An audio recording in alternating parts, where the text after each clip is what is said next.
एक तो तितलौ की, दूसरे नीम चढ़ी। हमारे पूर्वांचल में एक कथा है, कहावत है।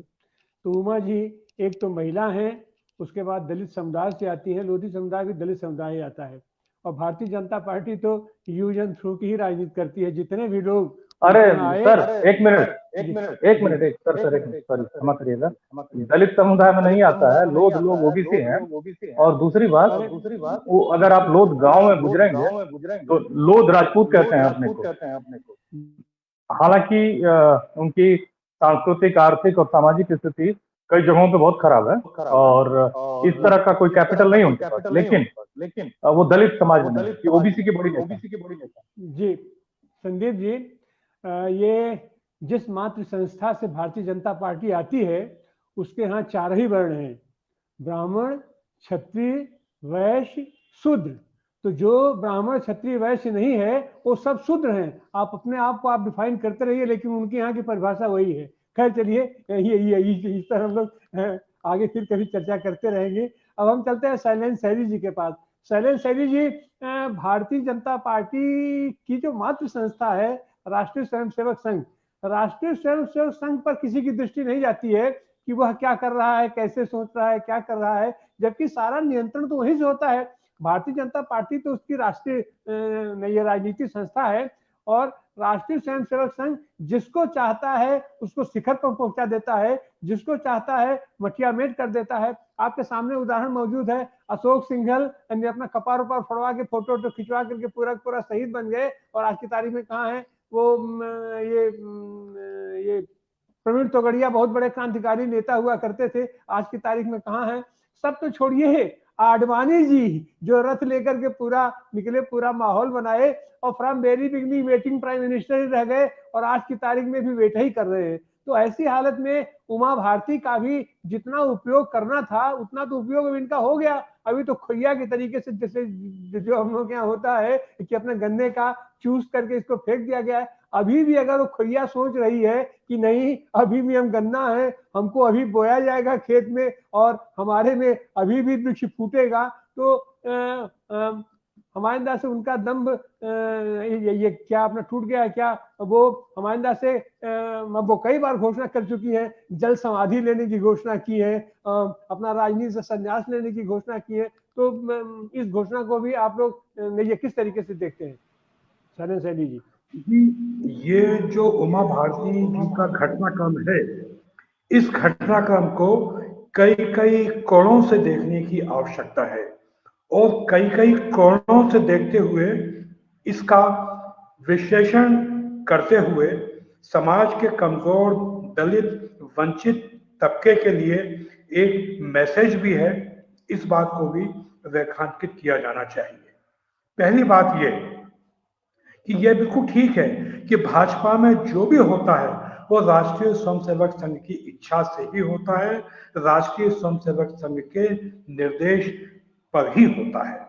आपने देखा कि गुजरात के नरसंहार के बाद जब पूरा एक माहौल बन गया था कि श्री नरेंद्र मोदी को मुख्यमंत्री पद से हट जाना चाहिए, तो सिर्फ उस समय लालकृष्ण आडवाणी ही उनका सुरक्षा कवच बने थे, और श्री नरेंद्र मोदी ने बाद में लालकृष्ण आडवाणी को हाशिए पे किया, और आडवाणी जी से जुड़े हुए जो लोग थे उन सबको हाशिए पे करने की चालाकियां करते रहे। शिवराज सिंह चौहान को मध्य प्रदेश के इस चुनाव में मुख्यमंत्री के रूप में पेश ना करने के पीछे भी आडवाणी की टीम को हाशिए पे करने की एक चाल के रूप में ही देखना चाहिए। उमा भारती जी भी कहीं ना कहीं आडवाणी जी के साथ उनके एक वैचारिक जो आरएसएस के जो संबंध हैं, वैचारिक संबंध उनके साथ हैं, तो कहीं ना कहीं ये भाजपा का जो वर्तमान नेतृत्व है वो कहीं ना कहीं उनको, उमा भारती को भी आडवाणी की टीम के रूप में ही देखता है। ये बात किसी से छिपी नहीं है।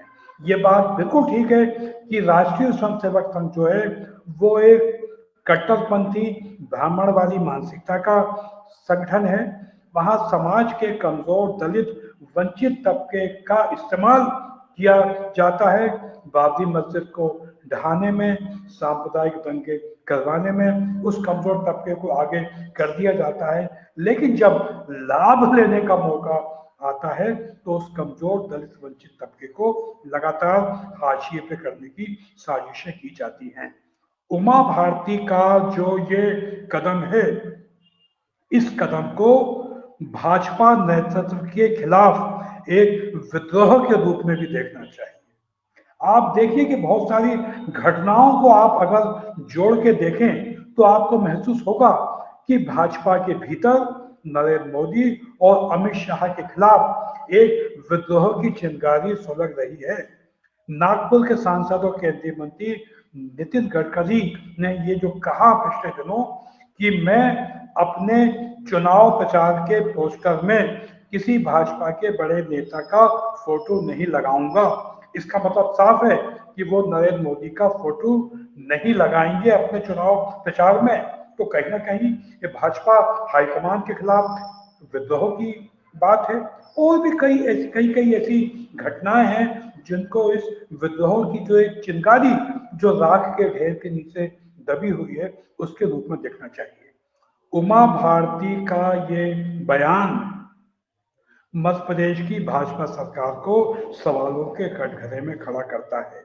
मध्य प्रदेश की शिवराज सिंह चौहान के नेतृत्व वाली सरकार का जो पाखंड है, जो उसकी कहनी और करनी में जो फर्क है, उसको सवालों के कटघरे में खड़ा करता है। हमने देखा कि पिछले दिनों जिस तरह से उमा भारती ने शराब के ठेकों के खिलाफ आवाज उठाई, उस आवाज को अनदेखा करते हुए लगातार शराब का कारोबार और पर्दे के पीछे जो गोरख धंधा है वो भी लगातार फैलता जा रहा है। ये हम सब ने देखा। जिस तरह से भाजपा द्वारा समाज के कमजोर दलित वंचित तबके को सत्ता से दूर रखने की साजिशें की जाती रही हैं, वो भी सबने देखा है। तो इस तरह भाजपा का पाखंड और भाजपा का दोहरा चरित्र हमारे सामने है। लेकिन एक बात है और कि उमा भारती जी जो कहती हैं उसमें स्थायित्व हो नहीं पाता। जो उनका पिछले 15-20 साल में जो रहा कि वो कभी कहा कुछ, कभी किया कुछ, कभी वो जुड़ गई, फिर भाजपा के लोग उनको मनाने पहुंचे तो वो मान गई। तो जो अभी उन्होंने कहा है कि मैं चुनाव प्रचार नहीं करूंगी, हिमालय की तरफ जा रही हूं, तो इसका वो किस हद तक पालन कर पाएंगी ये भी आने वाले समय में हमको देखना होगा। लेकिन बहरहाल वर्तमान में तो जो स्थिति है उससे साफ मालूम पड़ता है कि उमा भारती के इस बयान ने भाजपा को और राष्ट्रीय स्वयंसेवक संघ को सवालों के कटघरे में खड़ा कर दिया है। ये एक मुद्दा भी मध्य प्रदेश में विपक्षी पार्टियों के लिए है कि वो उमा भारती के बयान को अपना एक चुनाव प्रचार का मुद्दा बनाएं, भाजपाइयों से सवाल पूछें कि आखिर उमा भारती ने जो ये कहा इस पर तुम्हारी टिप्पणी क्या है। इस मुद्दे पे तो भाजपा के अध्यक्ष और श्री नरेंद्र मोदी से भी सवाल किया जाना चाहिए। मध्य प्रदेश के वर्तमान मुख्यमंत्री शिवराज सिंह चौहान से भी सवाल किया जाना चाहिए। लेकिन सवाल यह है कि सवाल कौन करे।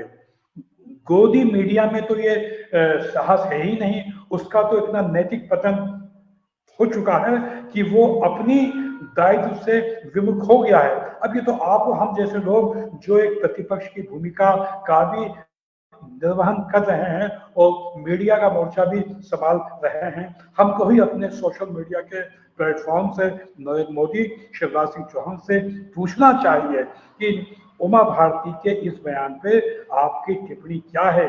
बहरहाल ये बात ठीक है कि उमा भारती के इस बयान से भाजपा को संकट का सामना करना पड़ेगा।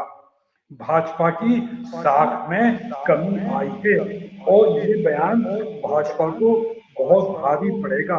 तमाम तरह के जो मध्य प्रदेश में माहौल है कि सत्ता का परिवर्तन मध्य प्रदेश में हो रहा है। इस प्रदेश की जनता भाजपा को सत्ता से हटाने का मन बना चुकी है।